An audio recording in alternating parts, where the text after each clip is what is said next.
Atenção você, concurseiro, concurseira aí do outro lado, que se prepara para a Guarda Civil Municipal de Sumaré. Deixa a professora Angélica te fazer uma pergunta. Você está preparado para as questões que acontecerão na sua prova nesse final de semana? Não? Então eu quero te fazer um convite. Adquira o nosso combo de simulados, um material totalmente voltado para a sua aprovação. É isso mesmo. Questões todas de acordo com a banca examinadora, que vão te auxiliar muito nessa reta final. Então não perca a oportunidade, tá? Clica no link que se encontra aqui e adquira o nosso combo de simulados. Oferta imperdível para você.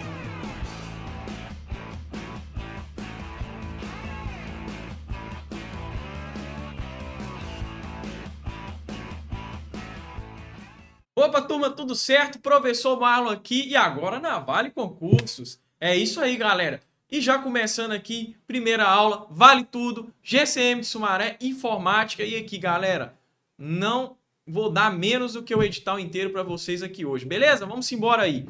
Galera, aqui na GCM de Sumaré... Peraí. Ótimo. É que é um pouquinho diferente. Pessoal, na GCM de Sumaré, a primeira coisa que vamos ver aqui é sobre navegadores. Navegadores, pessoal, é aquela ferramenta aí que eu vou usar de fato, o aplicativo que eu vou usar de fato para entrar na internet, para usar a internet. Esse é o conceito básico aí de navegadores. Professor, quais navegadores podem vir a cair no meu concurso? O primeiro deles aqui que nós temos, esse daqui, pessoal, esse aqui é o famoso Mozilla Firefox. Nós temos também, pessoal, esse aqui é conhecido por todo mundo, né? O famoso Google Chrome. Né? Se ficar o bicho pega, se correr o Google Chrome. Nós temos o Opera também, né? E hoje também o Opera, ele além disso, né, de ter a sua versão normal, nós temos também a versão Opera GX. Nós temos o Microsoft Edge. O Microsoft Edge, pessoal, quero dar um adendo a vocês que o quê? A questão do Microsoft Edge é que ele é um navegador nativo do Windows, ou seja, no seu conteúdo de Windows, às vezes a banca pode misturar Windows e navegadores. E quando se tratar de navegador nativo, ela perguntar qual que é o navegador nativo, tudo que é nativo já vem instalado na máquina, é o famoso de fábrica. Você responde Microsoft Edge. Além disso, pessoal, nós temos outros softwares ativos que já vem instalado no próprio Windows. Nós temos o Windows Defender ou Microsoft Defender, né, que é o antivírus nativo do Windows. Nós temos o Windows Explorer, que é um antivírus nativo, que é o buscador de arquivos nativo do Windows, que já vem instalado no Windows, beleza? Além disso, pessoal, nós temos o Safari. E nós temos o Brave aqui. O Brave aí, né? Aquela questão aí de sobre navegação sem coletar seus dados e tudo mais. E nós temos aqui, pessoal, por incrível que pareça, que o pessoal pensa que é vírus, o Chromium. O Chromium, pessoal, ele usa a tecnologia do Google. Né? Ele usa a tecnologia do Google Chrome. Ele é como se fosse um Google Chrome software aberto. O que é um software aberto? Né? Que o código ele é acessível, eu posso acessar o código dele, né? Que o código dele dá para ser auditado, visto. Né? Tanto é, pessoal, que nós temos aí o nosso Mozilla Firefox, que ele foi feito com a tecnologia do Chromium, beleza? Próximo tópico aqui que eu tenho para falar para vocês, vamos pegando aqui, é sobre os atalhos. Gente, atalho cai, tá? Sempre vai cair atalho, beleza? Seja de navegadores, seja de Windows, vai cair atalho. Aqui, pessoal, não tem o que eu falar muito, né? Porque a realidade já tá aí de bandeja para você. Eu só vou chamar a atenção de vocês do que? De atalhos que vai cair bastante, que a incidência é bastante de cair. Quais deles, professor Marlon? Nós temos o downloads, famoso Ctrl J, histórico, famoso Ctrl H, favoritos, famoso Ctrl D. Nós temos o pesquisar na página ou procurar termos, famoso Ctrl F. Janela anônima, aqui eu quero chamar a atenção para vocês, tá? O que acontece? Há diferenças de janelas anônimas. Esses atalhos aqui, pessoal, só dá um alerta para vocês, é para todos os navegadores, sem exceção. Então, se eu estou usando o Edge, se eu estou usando o Google Chrome, se eu estou usando o Mozilla Firefox, todos os atalhos aqui vão funcionar com exceção do janela anônima. O janela anônima no Firefox ele é conhecido como navegação privada. E o atalho, pessoal, na realidade exerce a mesma função da janela anônima. Só que o que acontece? O atalho é Ctrl Shift mais P no Firefox, tá? E não aí, pessoal, Ctrl Shift N. Acontece, galera, igual eu tô falando aqui para vocês de atalhos, é que atalho, né, principalmente esses aqui que estão caindo, eu quero dar um alerta sobre navegação anônima, que o quê? A navegação anônima, não estou anônimo de fato na internet. É só meu histórico que não está sendo salvo, na melhor das hipóteses, tá? Se a banca vier dizendo, uma forma de eu navegar anonimamente na internet é pela navegação anônima, não está certo. Eu não navego anonimamente pela navegação anônima, tá? Toma cuidado com isso. Isso não garante anonimato dentro da internet, não é uma navegação segura, tá? Buscadores, pessoal. Buscador é o que de fato, né, a gente vai usar para pesquisar termo na internet, para procurar algo na internet. O nome já diz tudo, buscador. Nós temos aqui o do Yahoo, nós temos o Bing, que é concorrente direto do Google, Yandex, o Baidu, porcaria, né? Temos o ESC, mas pessoal, quais que caem mais? Esses aqui, ó. Bing, Google, Yahoo. Esses são os três principais. O Yandex pode vir aí para confundir. E nós temos o DuckDuckGo. O DuckDuckGo, pessoal, o negócio dele é o seguinte. Ele, de fato, garante aquela navegação anônima, né? Se eu quero quero navegar anonimamente na internet, né? Se eu quero não ser rastreado e tudo mais, eu tenho que aí usar o DuckDuckGo, que ele garante isso aí mais fácil.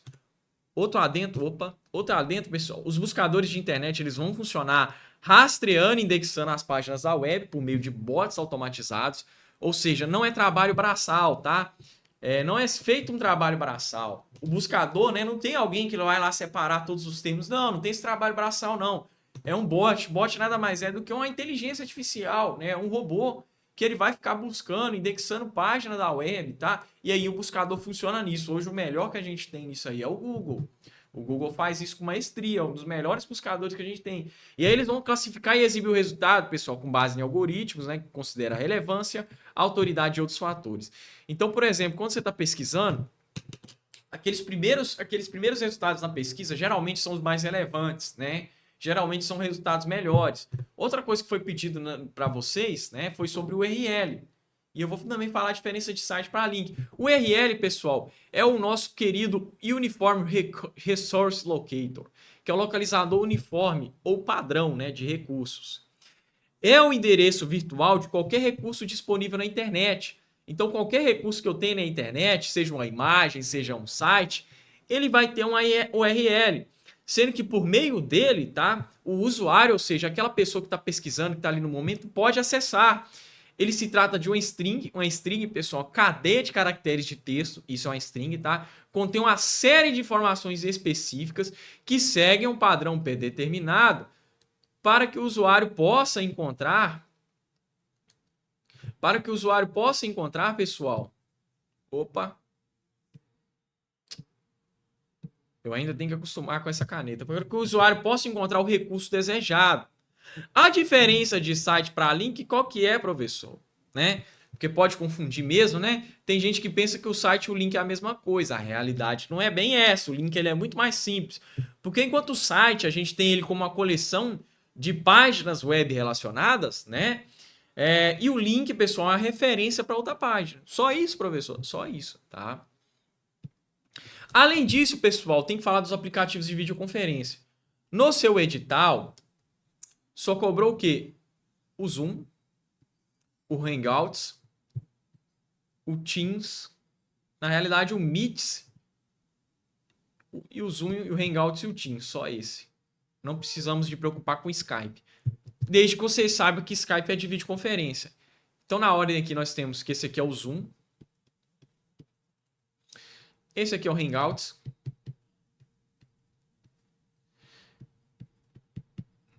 esse aqui é o Teams, esse aqui é o Meet. O negócio que você tem que ficar veiaco é o quê? O Zoom, né? Ou melhor dizendo, o Hangouts, ele é da Microsoft, assim como o Teams, tanto é que o nome dele é Microsoft Teams. E o Meets, pessoal, é da Google, tanto é que o nome dele é Google Meets. O que é uma videoconferência, professor? O que a videoconferência faz, né? Basicamente, pessoal, a videoconferência é o pessoal se reunindo, né?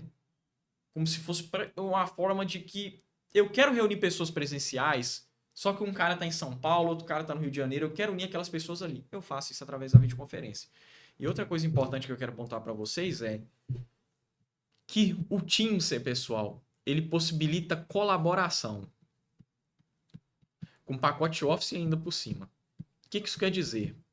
Se eu quero uma equipe inteira trabalhando numa planilha do Excel, né, eu consigo abrir uma conferência no Teams para o pessoal trabalhar simultaneamente dentro do Excel. Esse é o barato. A próxima coisa que eu quero falar para vocês é de correio eletrônico. Primeira coisa que eu quero falar para vocês é o webmail. O webmail, pessoal, a gente tem como é um serviço de e-mail que ele pode ser acessado por qualquer navegador. A gente já viu o que é navegador, né, pessoal? Uma ferramenta que a gente vai usar para acessar a internet, né? Propriamente a internet que você acessa, tá? Desde que ele esteja conectado à internet, tá? Todos os e-mails, serviços de calendário, tá? Lembra disso aí, tá? Pode parecer estranho, mas correio eletrônico trabalha com serviço de calendário. Contatos, eles vão ser hospedados nos servidores online do provedor de serviço contratado. Contratado na realidade, né? Não sei porque que eu coloquei contratado. As vantagens, né, de um correio eletrônico, se a prova vier perguntar, né? O webmail. Mobilidade, porque eu consigo acessar em qualquer computador que tenha internet. Na realidade, pessoal, essa mobilidade vai além. No meu celular, por exemplo, eu consigo acessar um Gmail, né, que é um exemplo aí de webmail. Eu consigo acessar um Outlook. Cuidado, pessoal. De fato, né, pode vir a ser pegadinha. Nós temos o Outlook.com, que é o webmail. Temos o Outlook, que vem no pacote Office, que é um webmail aí, pessoal, local, que a gente já vai falar. O webmail não é um correio eletrônico local, né? Porque o webmail, na realidade, é dentro da própria web, né? As vantagens são, né? Tem a mobilidade, economia de armazenamento, que entra até aquela questão de armazenamento em nuvem, porque eu não uso a minha máquina. Eu terceirizo essa questão do armazenamento, fica no e-mail. Então a mensagem não é armazenada na minha máquina. Esse é outro barato. E também, pessoal, que ele é fácil de configurar. Eu não passo aperto na configuração. As desvantagens é aquela clássica, né? Se é um serviço da internet, eu não tenho conexão na internet, lascou. Eu não consigo acessar de jeito nenhum, tá? E aí nós temos os exemplos que a banca gosta de cobrar, o Gmail, o Outlook, o Yahoo Mail e o AOL Mail. Qual cai mais, professor? Este e este. O AOL Mail tá aí porque já aconteceu uma vez ele cair, né? Pode ser uma alternativa sua? Pode. E se for, pessoal, vai ser até bom, porque você viu isso aqui nessa aula de revisão. Lá no dia da prova, não se preocupe, você vai lembrar, tá? Essas revisões de véspera, galera, é uma coisa de outro mundo, velho. Eu já fui aluno igual vocês, né? Era coisa tipo assim, no dia anterior eu vi uma revisão de véspera, no outro que era a prova, eu lembrava. Então você não se preocupa não. Professor, vai dar branco, relaxa, filho. Relaxa, eu vou estar orando por você, tá? Falar assim, a galera que viu o GCM de Sumaré, que estava lá, né, viu nossa revisão, o Senhor abençoa eles para trazer, né, a memória lá, para ele lembrar dessas coisas, para ele merecer, né, ganhar a merecida vaga, né, na GCM, beleza? Não se preocupa com isso, nós estamos aqui para te ajudar. Correio local. Correio local, pessoal, e propriamente aquele correio que vem no pacote Office, né, que você instala na máquina, do pacote Office, no caso é o Outlook. Mas o correio local, pessoal, ele é um aplicativo. Nós não mais acessamos ele pela internet. Precisa da internet? Precisa, porque é um correio eletrônico, precisa da internet. Porém, pessoal, as mensagens que estão armazenadas, né, os contatos e tudo mais, eu já acesso ali. Né? Eu não consigo enviar um e-mail, mas o que está armazenado ali na caixa de entrada fica. Além disso, pessoal, o Outlook tem a versão Outlook Express. Nós temos o Thunderbird e olha só, o Thunderbird é da Mozilla. A mesma empresa que faz o navegador Mozilla Firefox. E nós temos o Evolution aqui, tá? Correio eletrônico, que eu quero falar para vocês, como é que é um correio eletrônico, né? Um endereço, né? Aqui nós estamos falando de endereço, né? O endereço, pessoal, é aquele negócio, né? Para você receber uma carta na vida real, você tem que ter um endereço. Para receber um e-mail, você tem que ter um endereço. Não tem como eu enviar um e-mail sem você ter seu endereço. E o endereço ele é organizado da seguinte forma. Aqui a primeira parte nós temos um nome, tá? E aí ele fica personalizável ao gosto do usuário, porém aqui nós temos um domínio.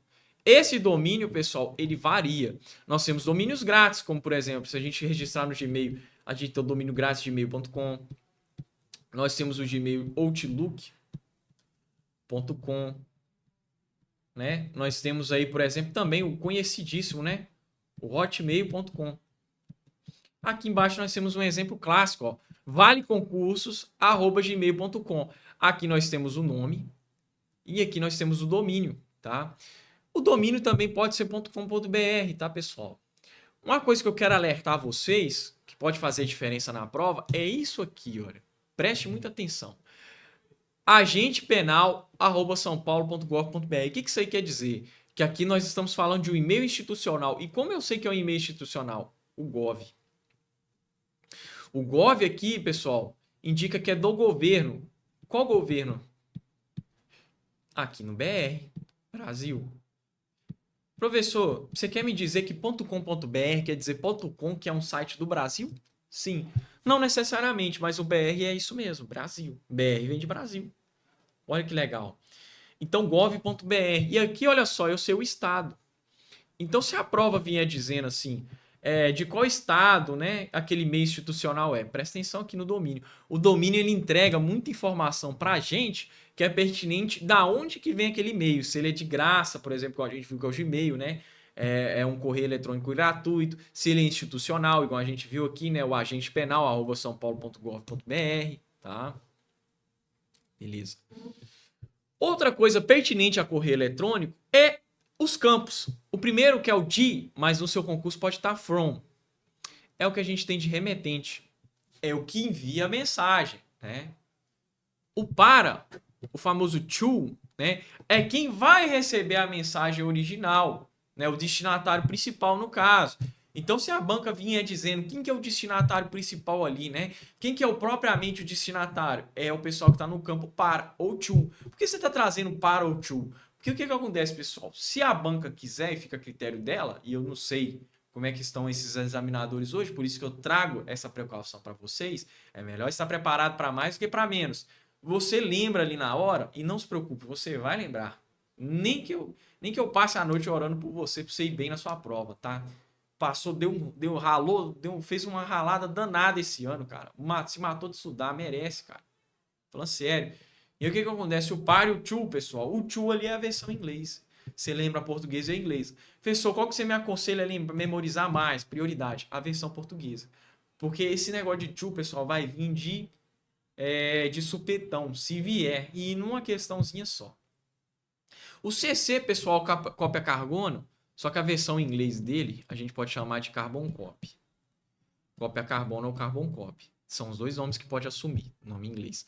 Pessoal, tem a versão em inglês dele da sigla? Não tem. É CC do mesmo jeito. A cópia carbono, pessoal, permite que eu envie cópias da mensagem a outros destinatários. Né? Os endereços de e-mails dos destinatários da cópia carbono, ele é visível para todos os destinatários da mensagem, incluindo o principal. Pessoal, e esse nome de cópia carbono vem aí de uma época, né? Da época que meu pai era novo, né? Que o quê? Até hoje tinha isso. Quem já trabalhou no escritório, ou já trabalhou vendendo em loja, né? Até eu já trabalhei, né?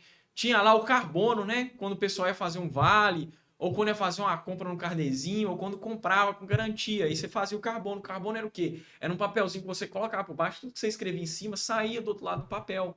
Esse que é o famoso papel carbono. O cópia carbono segue a mesma ideia. Porque na realidade ele vai ser uma cópia igualzinha do e-mail para os demais destinatários, né? Ele vai enviar a cópia para os demais destinatários. A gente tem uma aqui que é diferencinho. O CCO, que é o cópia carbono oculta, ou BCC, que pode ser assim, ó, Blind Carbon Copy, que é a mesma coisa que cópia carbono oculta, ele é semelhante ao anterior, com a diferença de que o endereço de quem recebeu a cópia ele vai ficar oculto para os demais destinatários, né? E os outros eles não vão saber que ele recebeu a cópia. E nem mesmo os demais que estão ali no cópia carbono oculta vão saber, pessoal, tá?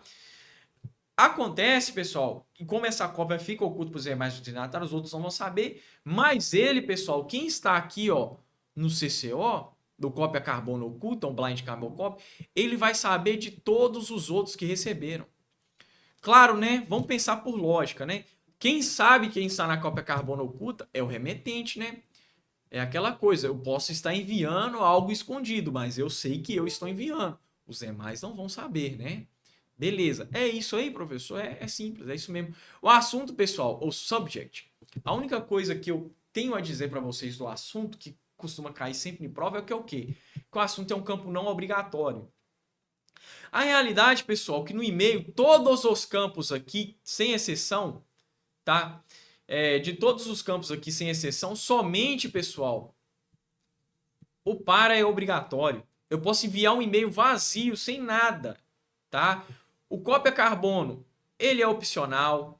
O CCO é opcional. O assunto é opcional. O corpo da mensagem é opcional. O anexo é opcional. Ah, professor, e o remetente? O remetente é automático, pessoal.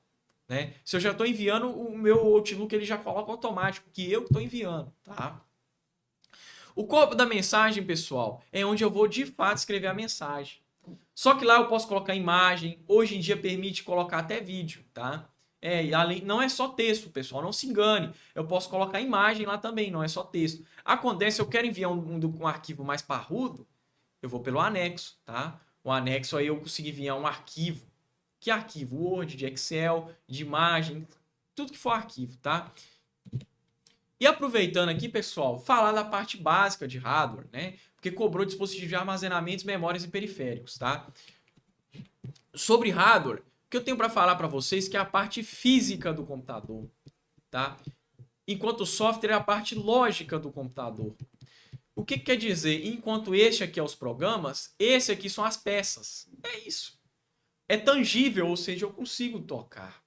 Vou pegar um exemplo de hardware. A minha caneta digitalizadora aqui, ela é um hardware. Eu consigo interagir com ela. Claro, mas vai entrar. Daqui a pouco eu explico, né? A relação se ela é de entrada e saída. Relaxa. Sobre os hardwares, pessoal, que tipos que a gente tem, né? Que cai aí no concurso. O famoso, coloquei GPU, né? Mas tem também, né? Mas vou falar primeiro da CPU. A CPU, pessoal, que é a Central Processing Unit, ela aí é o que as bancas podem dizer que é o cérebro do computador. É o cérebro da máquina, né? É o chefe aí da máquina, se por dizer.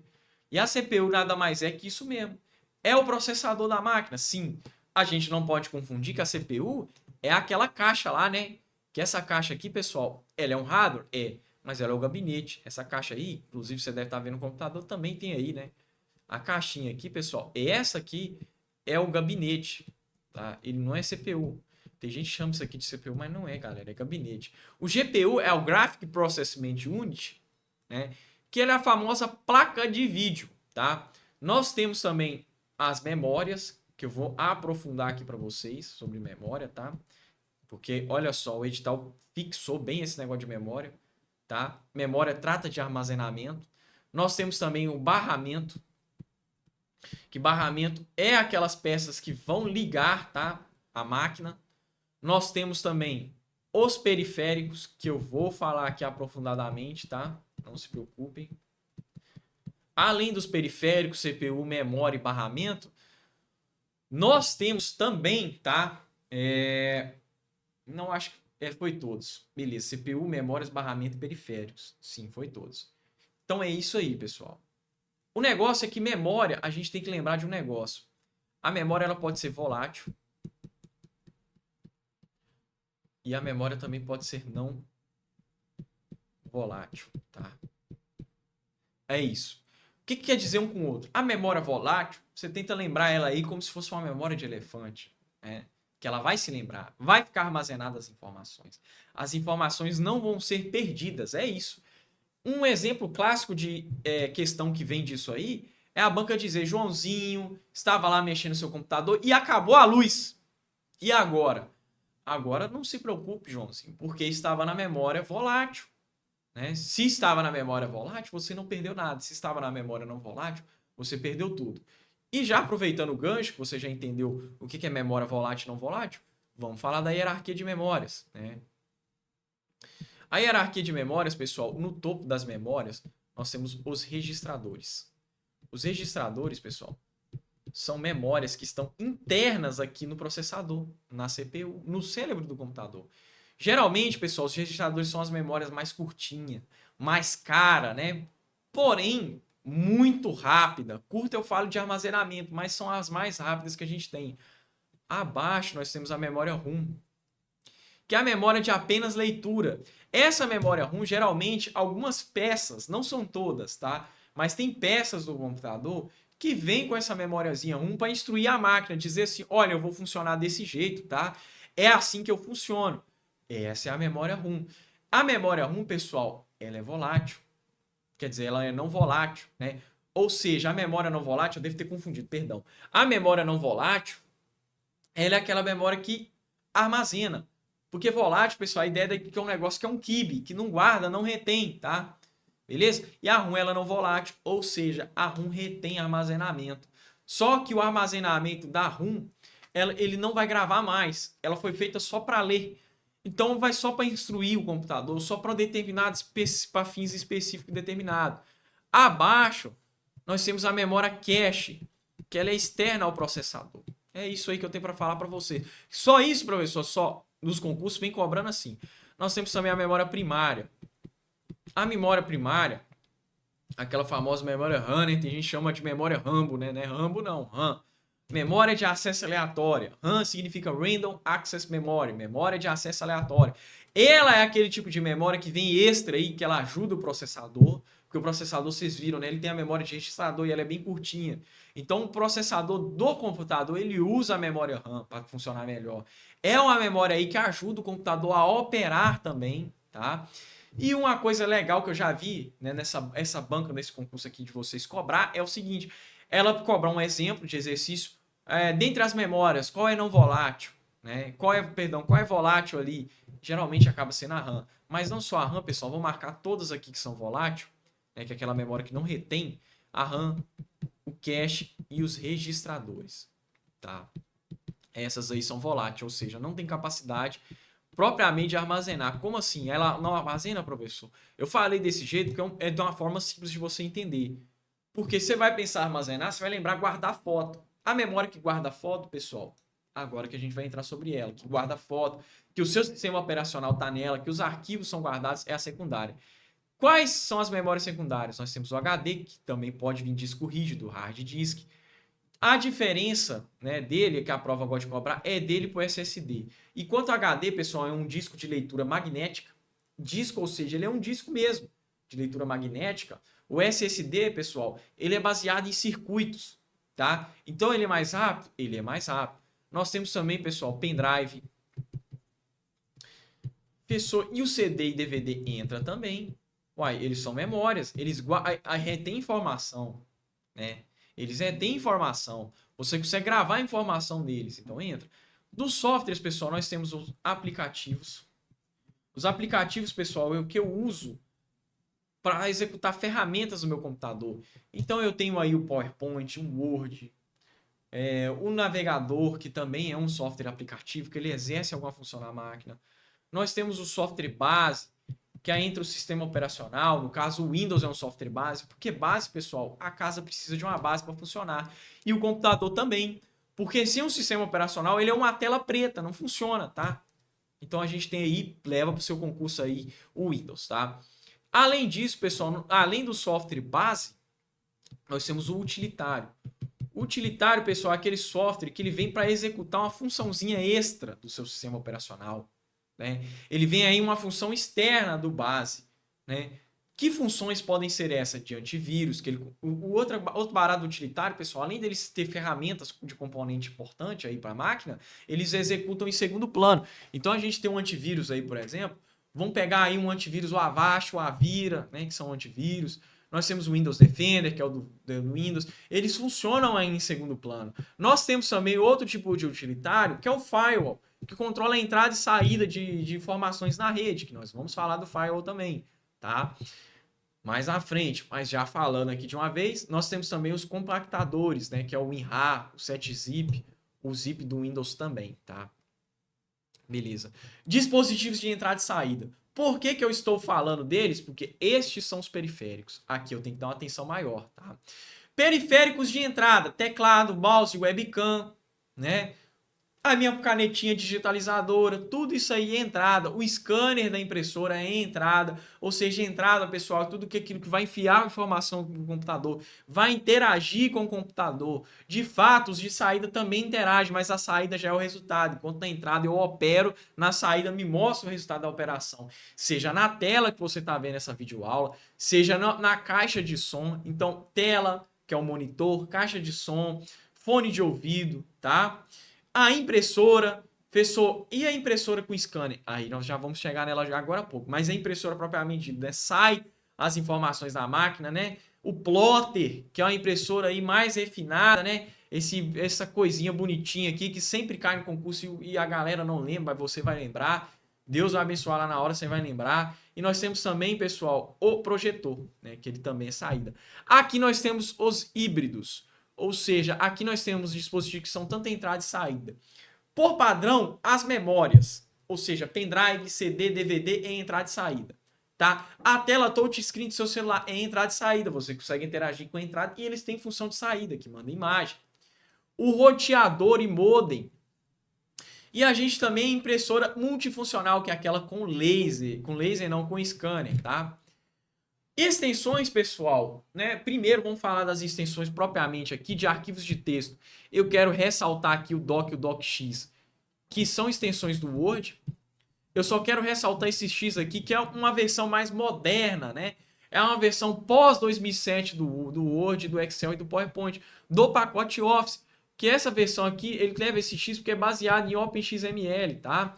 O ODT, pessoal, que é aí do LibreOffice Reader, concorrente do Word, né? Que vocês não precisam se preocupar, que a banca não vai pegar isso pesado. O RTF, Rich Text Format, TXT, que é o texto simples, tá? Eu quero chamar a atenção disso aqui de PPS para PPT, tá? Isso aqui, pessoal, ambos são do PowerPoint, tá? Tanto PPS, tanto PPT. E o X, você já sabe, né? Versão mais atualizada aí, né? Pós 2007, tá? Acontece, professor, mas a minha versão no edital tá de 2016, 2018. Mas desde então não mudou a extensão. Ele salva por padrão, lembra? Por padrão nessa extensão. Acontece que o PPS do PPT muda o quê? Né? E do PPS-X e do PPT-X. Que o PPS, pessoal, é a versão simples do PowerPoint, só apresentação. Eu não edito o arquivo de apresentação, tá? Agora, o PPT, sim. Eu já edito e tudo mais.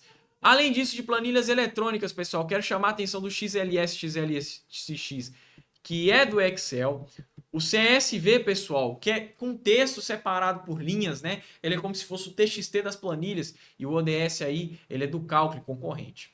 Imagens, pessoal. De todas, eu quero chamar a atenção dessa aqui, que o GIF. O GIF é a única imagem que vem animada, que tem animação, tá?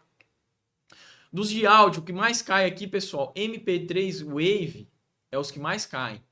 De áudio e vídeo, que ou seja, é propriamente o vídeo, né? Porque pensa bem, tem áudio e vídeo, né? Você não vê um filme mudo, né? Que o filme com certeza tem alguma dessas extensões.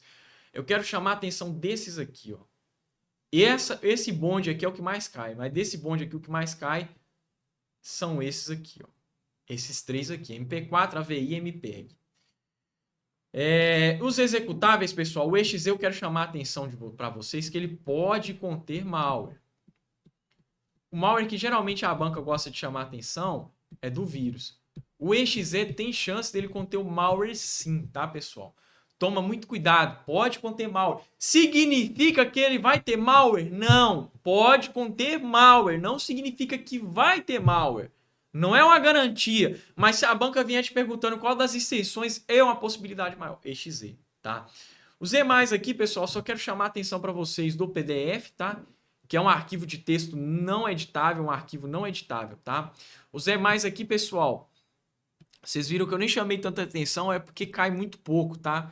Mas não deixa de estudar. Ainda continuando falando do Windows 10, que a gente começou a falar de extensão em arquivos, eu quero falar para vocês aqui de apagar um arquivo, tá? Eu posso dar tanto o botão direito, eu quero chamar a atenção no mouse. Mouse, pessoal, você não precisa decorar todas as funções, tudo que vai ter no botão direito do mouse. Não precisa. Saiba que é o seguinte, ó, e eu penso nisso aí, pessoal, a aula tem que ser assim, porque, velho, você ralou demais para chegar nessa etapa aqui. E se eu puder entregar mastigado para você, eu vou entregar mastigado, tá? O botão direito, pessoal, sempre associa que ele vai abrir menus, tá? menus ou menu de contexto, tá? Igual aqui, por exemplo, o que é um menu, professor? Aqui nós temos um exemplo de menu, ó. Isso aqui foi obra de botão direito, né? Enquanto o botão esquerdo ele vai executar, tá? Ele vai dar um comando de fazer a coisa rodar. Se eu quero, por exemplo, abrir esse arquivo, por exemplo, com qual botão que eu vou apertar? Esquerdo, tá? Se eu quero abrir uma pasta, quero abrir um programa, beleza? Outra coisa também, quando eu excluo o arquivo, seja no delete ou del, por que delete ou del, professor? Tem esses dois atalhos? Não. É porque tem teclado, por exemplo, aqui o do Vale Concursos, ele é delete, né? Mas o meu notebook lá em casa é del. É a mesma coisa, só que abreviado, tá? Ele faz a exclusão normal. A exclusão normal, né? Se a banca vier dizendo, Joãozinho foi lá e excluiu, ou deu delete, ou deu del, ele foi para lixeira. É isso, tá? Shift delete ou shift del, tá? Ele vai apagar de uma vez sem dó. Ele não vai nem para lixeira, ele já, ó, tchau, some do seu sistema, tá? O esvaziar lixeira exerce a mesma função aqui, só que apaga os arquivos da lixeira. Se vier perguntando, o Joãozinho quer apagar aquele arquivo de vez, sem ir para lixeira, Shift, Delete ou Del, que faz a exclusão definitiva. Outra coisa que eu quero chamar a atenção para vocês, deixa eu só apagar aqui, ainda voltando sobre o assunto de memória, vou pegar o apagador aqui, ótimo. Ainda falando de memória, pessoal, lembre-se, tá? A escala de memórias, nós temos o byte, que é a menor unidade. Nós temos o kilobyte. Nós temos o megabyte. Nós temos o gigabyte. Nós temos o terabyte. Se a banca quiser, né? Mas nunca vi. Nós temos o pentabyte. O que acontece, pessoal? Quanto mais espaço eu tenho, né? No caso aqui, por exemplo. Aqui sempre aumenta de 1024 em 1024. Né? Se eu tenho, por exemplo, o que a banca costuma pedir? Quantos teras, né? Se eu tenho 1 tera, quanto que isso aqui é em gigabytes? Pessoal, coisa de macaco velho para vocês. Se por 1024 tá difícil, tenta por 1000 que dá aproximado e funciona, tá? No dia da sua prova, se cair, você vai lembrar disso aqui. Vai lembrar porque eu vou orar para você. Você vai lembrar no dia da sua prova, tá? E aí o que acontece? Você vai lembrar desse negócio aqui do 1000, que é mais fácil, pessoal, multiplicar por 1000 é muito mais fácil, né? Se eu tenho 1 tera e quero multiplicar, sei lá, por 1000, é só adicionar os zeros aqui, olha só. 1 tera em gigas seria o quê? Adiciona os 3 zeros, ó. 1000 gigas. Pronto, precisamente 1024. E se eu quero, professor, converter esse 1000 gigas, né, por megabytes, adiciona mais 1000.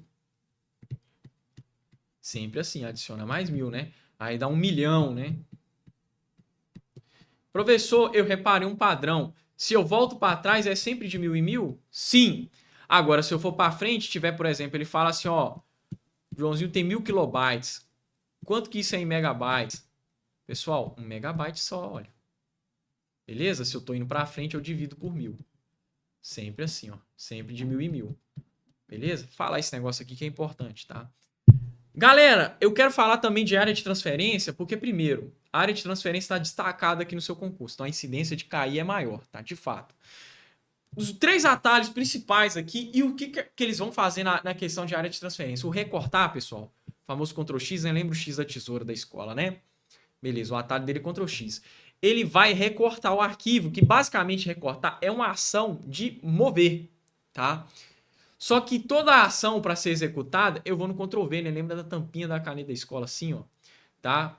Beleza? Esse Ctrl+V, que é o colar, ele vai fazer a ação final, seja do copiar, que o copiar ele vai criar uma duplicata, ou seja, enquanto aqui no copiar eu crio um arquivo totalmente novo, faço uma cópia totalmente nova, quando eu executo, copio e depois colo, quando eu recorto e depois colo, eu basicamente movo aquele arquivo para um outro lugar.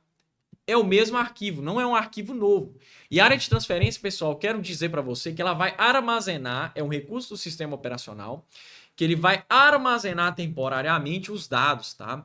Ou seja, os dados ali não vão ficar permanentes, beleza? Que o usuário deseja copiar ou mover, que é o famoso recortar, tá? De um lugar para o outro. No Windows, por exemplo, a gente utiliza comandos de copiar, que é o Ctrl+C, que eu falei para vocês, e colar Ctrl+V. Eu esqueci de colocar aqui o Ctrl+X, que é recortar também, que ele está utilizando a área de transferência para transferir. E preste muita atenção, pode ser para texto, pode ser para imagem e arquivos e aplicativos também, tá? No Windows 11 e no 10, vamos focar aqui no 10, a área de transferência ela foi otimizada, tá? Se a banca vier perguntando isso, para permitir a transferência de informações entre dispositivos diferentes que estejam conectados à mesma conta da Microsoft. Então você pode visualizar o histórico da área de transferência pressionando o Windows e mais V simultaneamente, que vai exibir uma janela flutuante de todos os dados copiados. As características básicas que eu quero falar aqui para vocês do Windows, tá?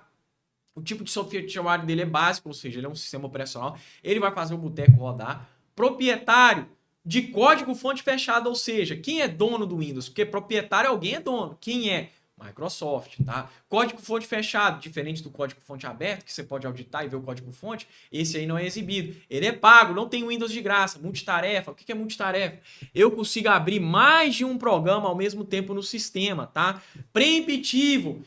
Isso significa o quê? Se eu estou com a janela aberta, igual aqui eu estou com um PowerPoint aberto, estou mexendo, estou aqui escrevendo PowerPoint, ele não vai escrever, por exemplo, se eu tiver numa outra janela do Word aberta. Ele não escreve, tá? O preemptivo quer dizer isso. A característica preemptiva quer dizer isso. Em detrimento de um outro aplicativo aberto que eu estou executando em primeiro plano, não vai mexer nele. Multisseção, eu consigo abrir mais de uma sessão. Multiusuário, eu posso criar vários tipos de usuário.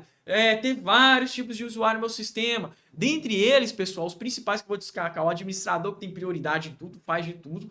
O padrão, que ele é um pouco mais rebaixado, né? Lembra disso aí na ordem, o administrador é o pode tudo, o padrão pode mais ou menos, o convidado, né? Aquela coisa, né, pessoal? O convidado, você deixa ele entrar, mas ele não pode tudo. Ele não pode, por exemplo, convidado, né? Olha só, ele não pode chegar e abrir a geladeira da sua casa, né? Por exemplo, deitar na sua cama e dormir, não, né? Quiosque, pessoal, é mais limitado ainda. Esse quiosque foi um jeito aí que a Windows ela percebeu, né? A Microsoft percebeu. Rapaz, eles estão usando muito o Windows em quiosque no McDonald's para mostrar coisa. A gente cria um usuário quiosque aí no dia a dia lá, o funcionário ele só entra, põe um slide, mexe de coisa muito mais básica, tá? E multiprocessamento, que ele é capaz aí de processar, de suportar processadores de um ou mais núcleos, tá? Beleza? Capacidade de gerenciamento de dois sistemas operacionais na mesma máquina, o famoso Dual Boot. Não se iludam com isso, tá? O negócio do Dual Boot é que se eu tenho o meu Windows instalado aqui no C, dois pontos, né, no diretório C, eu tenho que ter o Dual Boot instalado aqui, tá? Se a banca vier dizendo, instalou no mesmo diretório, não. Instalou na mesma partição, né? Na mesma partição. Não, tem que ser instalado em uma partição diferente. Eu posso ter dois sistemas operacionais? Pode. Eu posso ter Windows e Linux ao mesmo tempo, Windows 10 e, sei lá, um XP ao mesmo tempo. Acontece que, na hora que eu ligar a máquina, eu tenho que escolher em qual sistema vai iniciar, tá? Desde que eu tenha armazenamento para isso. Sistema de arquivo baseado em DNTFS, a banca vai dizer FAT32, né? Que é o pendrive. Não. Eu posso usar o sistema tanto em 32 bits como em 64. A realidade disso aqui é o quê? Lembra que 64 bits é superior. Cabe mais memória RAM, cabe mais processamento e cabe mais armazenamento de HD e SSD, tá? Memória secundária aí. Eu tenho que tomar cuidado. Outra coisa também, que a banca dizer que o Windows é apenas para computadores pessoais ou notebooks. A realidade é que não. Hoje em dia tem um Windows 10 aí, pessoal, para celular, tá? Nós temos aí o Windows até mesmo para videogame. Você sabia que o Xbox hoje em dia, o Series X lá, ele tem um Windows no sistema dele? Ele é um Windows? Olha só que coisa. E teve uma banca que já perguntou disso e o pessoal bebeu barro no dia, porque é complicado mesmo lembrar disso. Pessoal, os atalhos mais cobrados no Windows. Eu não tenho tempo para falar isso aqui, a realidade é essa, né? Atalho, como é aquele assunto é memorizar, né? Não tem muito o que eu fazer aqui. Pega esses atalhos aqui que a chance deles caírem na prova é muita, tá? E esses aqui são os atalhos usando a tecla Windows. Vamos embora, pessoal. Tem mais coisa pra gente ver. Extensão de um arquivo. Pessoal, a extensão é dada sempre desse jeito. O nome, depois o tipo de extensão. Sempre separado por um ponto. Nos raros casos, costuma cobrar o ícone. O ícone ele cagueta, que tipo de arquivo é aquele. No caso, esse aqui nós sabemos que é um arquivo do tipo Word, né? Tá muito na cara. Beleza, pessoal. Outra coisa que eu tenho que ver de extensão. Aqui vamos falar de diretório que cobrou no seu concurso. Diretório, pessoal, é como se fosse o endereço de onde eu estou ali no meu sistema. Aqui no caso, olha só onde é que eu tô. Eu tô lá na minha pasta de dicas pro YouTube. Olha que legal. Lá no usuários, Marlon Faria. A banca pode perguntar o que é nisso aqui. Em qual partição está? Está na partição C. As partições que a gente tem é C, D e E. Geralmente meu sistema está em uma dessas. Partição de pendrive, geralmente, pessoal, se colocou um pendrive é F, G e H, tá? Isso são partições. Isso aqui é uma pasta, né? A pasta, outra coisa que eu quero falar para vocês. Pasta, pessoal, ela serve para organizar arquivos, subpastas e atalhos de programa. Pasta não tem extensão. Toma cuidado, pasta não tem extensão. E outra coisa também, a pasta, pessoal, não é que de fato vai armazenar efetivamente os arquivos no computador. O que pode ser armazenado aí de arquivo no computador é a memória secundária. A pasta, pessoal, nada mais é que um recurso aí que eu tenho para organizar tudo. E outra coisa também, atalho, tá? O atalho, pessoal, não é o...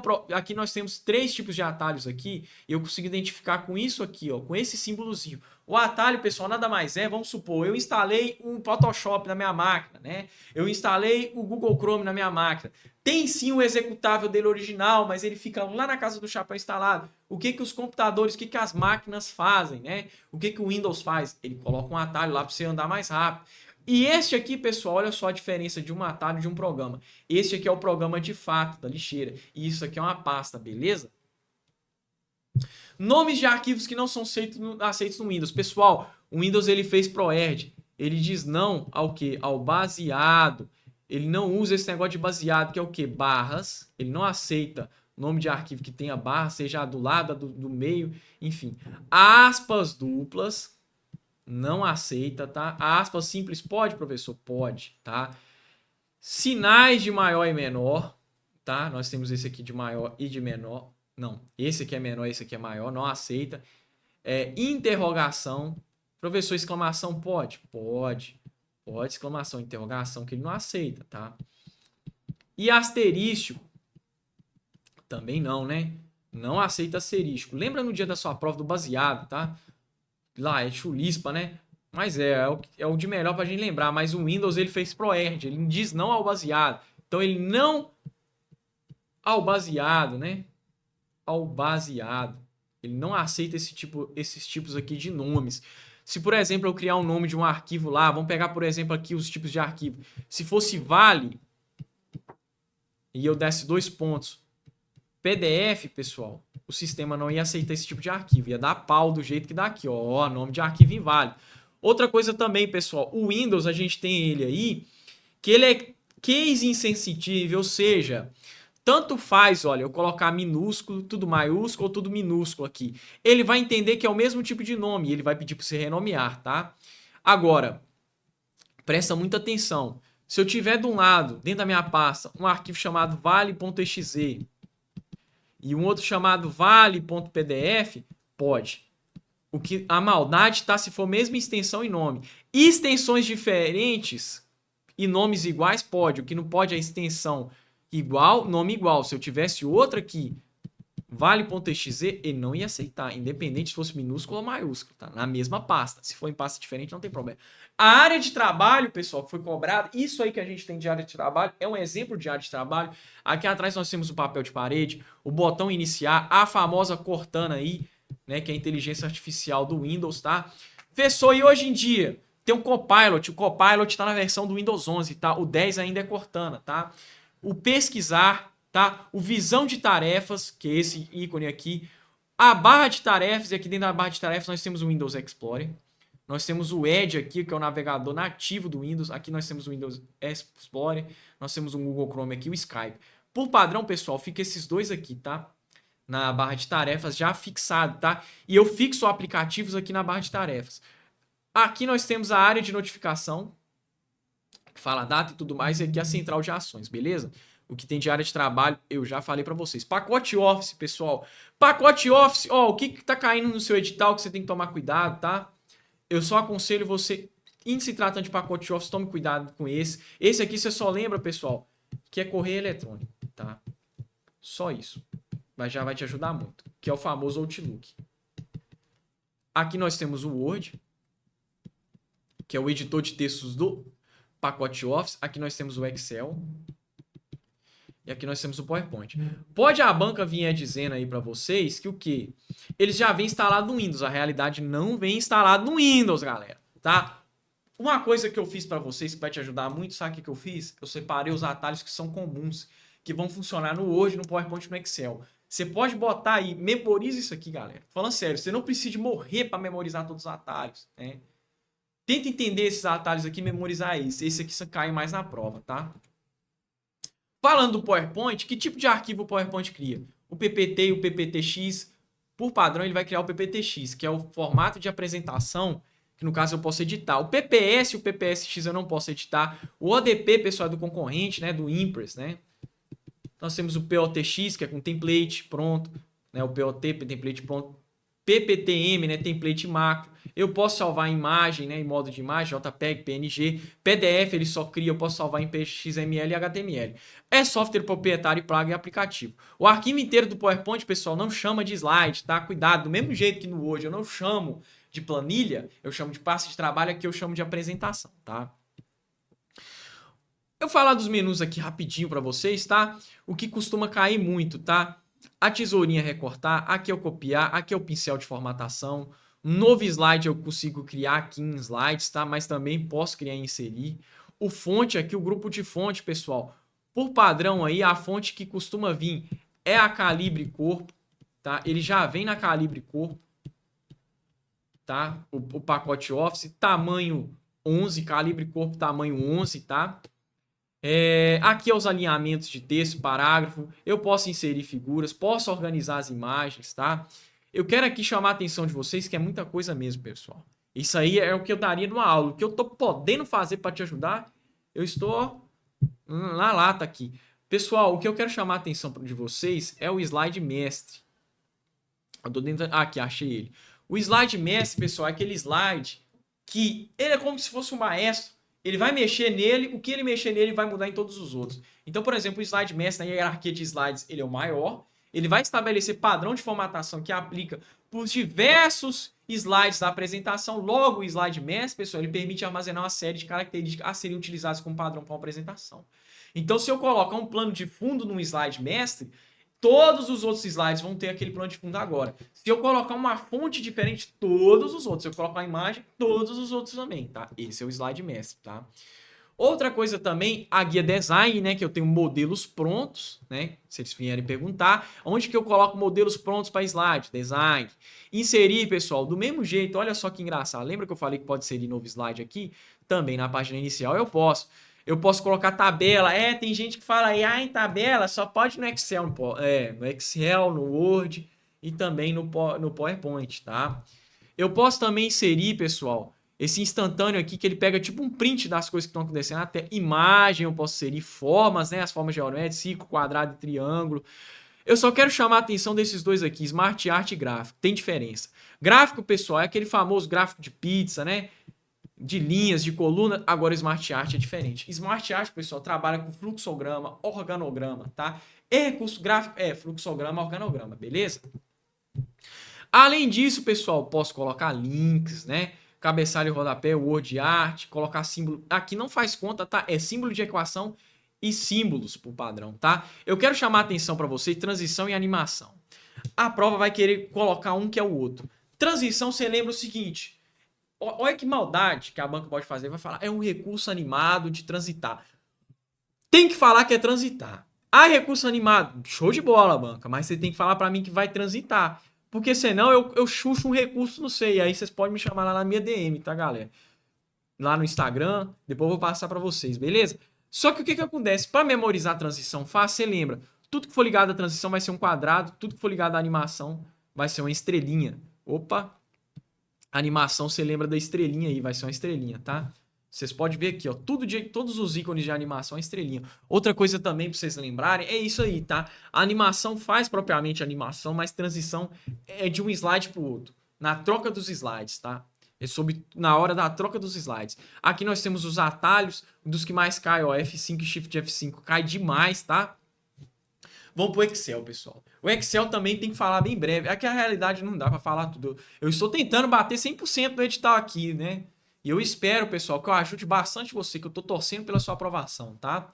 E aí depois se passar, cara, se for bem na prova, né? Dá uma ideia lá, velho. Porque às vezes eu posso dar um pulo aí em Sumaré, velho. A gente toma um café, velho. Né? Show de bola, pessoal. Eu quero ver se é aprovado. Eu falo para marcar porque eu quero ver se é aprovado depois, né? Ver que eu fiz a diferença na vida de você, né? Que você mereceu... Ganhou a aprovação merecida, né? Beleza? Na realidade, você merece, tá se matando de estudar, tá aqui pegando a aula para estudar, cara. Tá aí no sanha, né? E eu tô torcendo aí por você, estou orando por você, tá bom? Capacidade, pessoal, de linhas até 1 milhão Primeiramente, falar de linhas, né? Lembra da linha do caderno? Linha, pessoal, isso aqui, linha 1, linha 2, linha 3, lá. Colunas, pessoal, tá aqui, ó. Como é organizado isso aqui? Assim, ó. Primeiro vem a coluna, depois vem a linha, né? Beleza, show de bola, tá? E vai até do A até o XFD. Ok. Aqui que entra o bacana do Excel, tá? Lembre-se, tá? Soma e subtrair tá de boa. Agora, multiplicação não é esse símbolo, tá? É esse símbolo, asterisco. Se eu quero fazer uma divisão, pessoal, não é esse símbolo. É esse símbolo aqui da barra. Se eu quero fazer um número elevado ao outro, eu vou fazer dessa forma. Sempre, tá? Se eu quero iniciar o cálculo no Excel, quero iniciar uma operação, coloco o igual primeiro. Dessa forma aqui, ó, tá? Quando eu faço isso aqui, coloco esse tiozinho, é a mesma coisa, tá? Disso aqui. Comparadores, o igual. Os comparadores, pessoal, eles vão me dar dois valores. Ou vai ser verdadeiro ou falso. É isso que vai fazer. Se eu coloco assim 2 igual a 2, ele me retorna verdadeiro, tá? Diferente, eu tenho que escrever assim, ó. Aí nunca esqueça, tá? O igual vem antes, tá? Para símbolo. Diferente, aí esse caso aí me dá falso. Maior, menor, só se for maior ou menor. Não o mesmo número. Aqui já muda os 500, ó. Se for tanto maior ou maior ou igual, por exemplo, nessa situação aqui, se o 2 é maior ou igual a 2, aí ele vai me dizer o quê? Verdadeiro. Por quê? O 2 ele pode, eu quero ele tanto na condição de maior ou de igual. Se foi igual, beleza, atendeu a condição. Se foi maior, também atendeu a condição. Números e valores em texto. Se eu dou no Excel, faço isso aqui, ó. Se eu estou fazendo uma conta no Excel, chapo isso aqui, beleza. O que vai acontecer? Ele vai repetir 2 mais 2 lá na planilha. Não vai fazer a conta. E mais cabuloso ainda é se eu dar uma vírgula, uma aspa simples aqui, ó. Ele vai repetir tudo com igual ainda. Nas referências aqui, pessoal, que é o que pega mais, o pessoal às vezes não sabe. Vou desenhar um exemplo de tabela aqui, mas não tem problema. Aqui você vai aprender agora. Pode ficar tranquilo. E tomara que caia lá no seu concurso, que aí, além de aprender agora, você já vai com a questão na mão. Nós temos aqui, por exemplo, 1, 2, 3 e 4. Beleza? Se eu venho e dou o comando igual soma, que ele vai somar, desta forma assim, olha, vocês acham que vai pegar o quê? Né? Tudo da planilha ou somente dois números? Somente dois números. Agora, se eu venho e faço isso aqui, pessoal, eu vou somar tudo isso aqui. Numa hora, isso aqui dá o quê? 3, 6, 10, né? E na outra hora, se eu coloco um ponto e uma vírgula, na situação de 2 pontos dá 10, na situação de ponto e vírgula, isso aqui dá 5, né? Vai somar só 1 e o 4. E aqui uma coisa, né? Se eu coloco um ponto e vírgula, eu digo A1 e B2, se eu coloco 2 pontos, do A1 até o B2. Espaço simples, que é a interseção, pessoal, nem precisa de se preocupar, tá? Eu ia até falar dela, mas na realidade, pessoal, é só banca encapetada que cobra isso, tá? Pode confiar, não precisa de preocupar com isso, não. As fórmulas, eu só quero chamar a atenção. A média no Excel tem acento, galera. Vocês não estão fazendo aula com a professora Angélica, não, velho. Mas galera, é verdade. Falo brincando assim, mas isso é uma pegadinha danada, tá? Porque olha o que a banca pode fazer. Ela pode colocar assim, ó. Qual que é a fórmula da média? Ela coloca os dois assim, ó. Isso aqui é um exemplo, tá? De um intervalo exemplo, tá? Não cai assim, não. A realidade é a fórmula da média, pessoal. É o melhor exemplo, né? Tem que ter o igual assim. Aí eu coloco o intervalo que eu quero. Você toma cuidado que a fórmula de média eu tenho que pôr acento, tá? Beleza? O que é média, né, pessoal? É a média aritmética que você vê com o Dene. O média é mediana, o modo é a moda, é o que aparece mais. Eu quero chamar a atenção desses dois. Ai, mas dá problema. Mas dá problema, tá? Porque olha só. Máximo, pessoal, e mínimo, aqui nós estamos falando de valor absoluto. Valor absoluto, ou seja, eu tenho uma tabela aqui do Excel, ó, A e B. Beleza? 1 e 2. Ok. 1, 2, 3 e 4. Né? Tem que apressar o passo aqui, pessoal, que é 1 hora de revisão que eu tenho que dar no máximo aqui para vocês. Eu tô tentando falar tudo. Se eu venho e chapo o máximo do A1 até o B2 aqui, pessoal, é o maior valor absoluto, que é o 4. Se eu venho e chapo o mínimo, é o menor valor absoluto, que no caso é o 1. Agora, o negócio fica doido. O trem fica esquisito quando eu pego maior. Maior, pessoal, a fórmula tanto maior, tanto menor, ela é dada assim. Eu coloco o número aqui de referência e aqui é uma constante. Esta constante indica que valor maior ali que é. Se eu coloco 1, é o primeiro maior que aparece. Se eu coloco 2, e olha que pegadinha. Se a banca diz lá para você o seguinte, ó. Você vai ver que o negócio é sacana, ó. Eu dou intervalo do 1 a 1 até o B2 e eu coloco esse 4. Ah, professor, o maior é esse aqui. É nada. Ele falou quarto maior, ó, primeiro maior, segundo maior, terceiro maior, quarto maior. É 1. Olha que reviravolta. Outro que eu quero chamar a atenção é o se. O se, pessoal, trabalha com lógica. Ele é tipo assim, ó, se tiver isso aqui eu faço o trabalho. Ele falou aqui o seguinte, ó, se o A2 ele for maior que 0, se for maior que 0, aqui o primeiro valor é sempre o verdadeiro. E aqui é o valor falso. Vamos supor que lá no meu A2, né, lá na planilha, assim, né, no A, no 2 aqui, eu tenho 3. Olha só, ele foi maior que 0. Então eu vou lá colocar, sabe o quê? Eu vou colocar 3? Não. Eu vou colocar o resultado 1. Se não fosse, por exemplo, sei lá, menos 1, eu ia colocar o resultado 2 lá na minha planilha. Soma-se, pessoal. O se é aquele comando da preguiça, né? Ele só vai somar se. Se do A1 até o A5 o valor da soma for maior que 3, ele soma. Se não, não soma. Conte se. Eu vou contar naquele intervalo só se aparecer o que? A palavra laranja. E ele vai me detonar um valor. Olha só, apareceu 3 vezes a palavra laranja. Conte valores. Eu vou contar ali se tem um ponto, se tem uma vírgula, se tem um número. Vai detonar, ó, apareceu 7 informações ali. E para o que ver, ele vai encontrar quantas vezes, né, tá encondecendo essa palavra aí.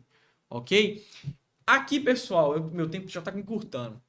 Sobre formato de datas e horas, cai pouco, mas se cai é uma sacanagem. Tá? Eu quero chamar a atenção do dias que conta números de dia corrido entre duas datas. O hoje que retorna o dia atual, baseado no horário do sistema, tá? Independente, pessoal, se hoje é dia, sei lá, 20. Se no meu sistema tá 1999, ele vai colocar a data do sistema. E o agora, ele pega a hora atual, né? Que tá baseado no meu sistema, beleza? Vamos pro próximo aí. Pessoal, ai que beleza. Nossa, deu 1 hora certinho. Falei o edital todo. Graças a Deus, pessoal. Graças a Deus. E, pessoal, é isso aí, tá? Estou aqui torcendo pela sua aprovação. Estou orando por você, tá? Para que você vá bem na sua prova, tá? Ah, professor, não tenho fé, mas mesmo assim é um gesto que eu faço para você e por você. Se você tem fé, também peça a Deus, né? Peça a Deus para te abençoar e te honrar no dia da prova, galera. Isso ajuda também, tá? E, pessoal, é isso aí. Essa foi minha primeira aula aqui no Vale Concurso. Espero que dessa saiam muitas outras. Espero aqui desta aula também, né? Que já aconteceu mais de pelo menos umas 4 vezes eu entregar o gabarito inteiro. Que essa seja a 5ª vez e a primeira do ano, né? Para honra e glória aí do Senhor. E, pessoal, quem quiser me seguir no Instagram, galera, é uma felicidade danada, tá? Meu Instagram aí, professor.marlo. Também marca o Vale Concurso, pessoal. Que a gente tá aqui, a gente entende a situação de você, tá? Você tá passando uma peleja e é um orgulho danado eu ver que essa aula ajudou você, que essa aula fez você gabaritar, que essa aula foi de grande valia para você, tá bom? E, galera, também, né, para eu acompanhar você, ver no dia do TAF, né? Se você foi pro TAF, torcer. Aí eu torço também para você no dia do TAF, bota o seu nome na oração, né, da minha oração da noite, para você ir bem no TAF, beleza? E é isso aí, pessoal. Aqui, vou ficando por aqui, tá? Vão com Deus, fiquem com Deus e espero que vocês façam uma boa prova no domingo, tá bom? Um bom final de semana para vocês, um bom domingo, um bom descanso. E vou ficando por aqui, porque aqui vale a pena. Vamos embora, pessoal. Atenção você, concurseiro, concurseira aí do outro lado, que se prepara para a Guarda Civil Municipal de Sumaré. Deixa a professora Angélica te fazer uma pergunta. Você está preparado para as questões que acontecerão na sua prova nesse final de semana? Não? Então eu quero te fazer um convite. Adquira o nosso combo de simulados, um material totalmente voltado para a sua aprovação. É isso mesmo. Questões todas de acordo com a banca examinadora, que vão te auxiliar muito nessa reta final. Então não perca a oportunidade, tá? Clica no link que se encontra aqui e adquira o nosso combo de simulados. Oferta imperdível para você.